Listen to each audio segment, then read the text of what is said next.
If you think you'd fight when the world collapses, you're wrong. You wouldn't run. You wouldn't scream.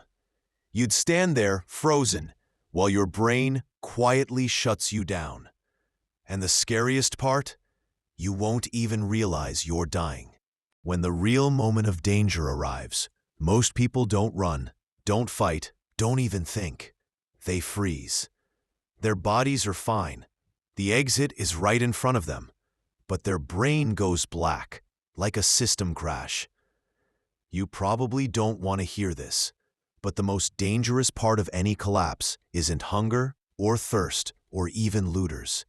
It's your own mind when fear takes the wheel. Your brain was designed for comfort, not collapse. When deadly stress hits, the ancient part of your brain, the reptilian primitive system, hijacks control. It only knows 3 settings: fight, flight, or freeze. And most people get stuck on freeze.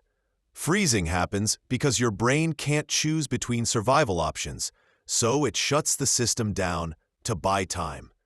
That works for prey animals in the wild. In a blacked-out, broken society, it's a death sentence. Here's what nobody tells you. Survival starts long before the disaster.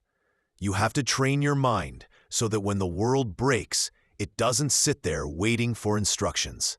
One brutal but effective technique is mental scenario building.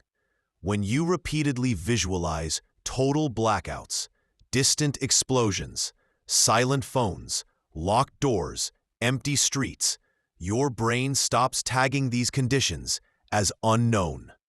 And fear lives in the unknown. This works because the nervous system reacts less violently to situations it already considers familiar. Another deadly mistake is waiting to feel brave. Courage is mostly a myth. Real survivors aren't fearless. They move while terrified. Even tiny actions matter. A single step, grabbing an object, forcing your body to move sends a signal back to the brain that you're still in control. It breaks the freeze circuit because your brain treats movement and stillness as life or death signals. When your survival system switches on, your breathing becomes short and fast. Blood leaves the thinking part of your brain and floods your large muscles. And suddenly, you make stupid decisions, or none at all. This is why trained people use box breathing. Inhale for 4 seconds, hold for 4, exhale for 4, hold for 4.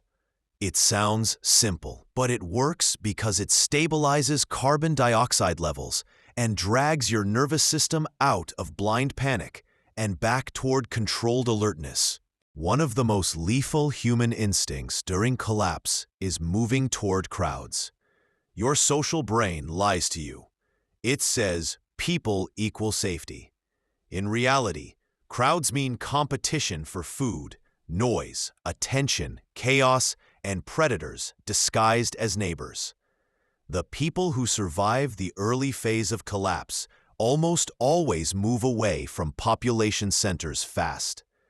This section is based on practical field survival experience rather than formal academic sources.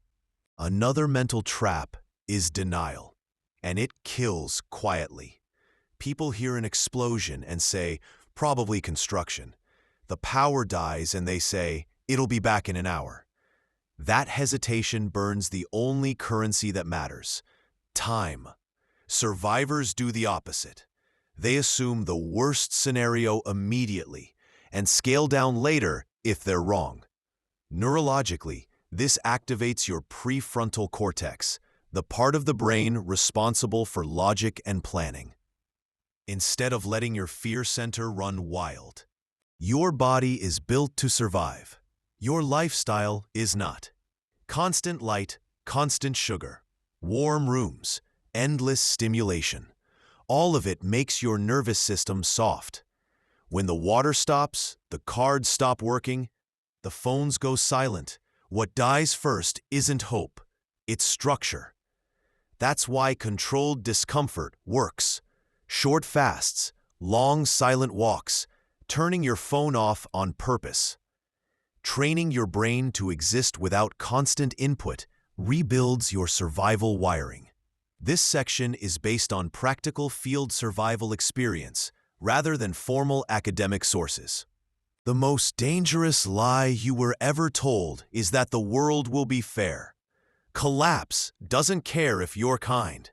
It doesn't care if you follow rules. It's a cold filter designed to remove the unprepared.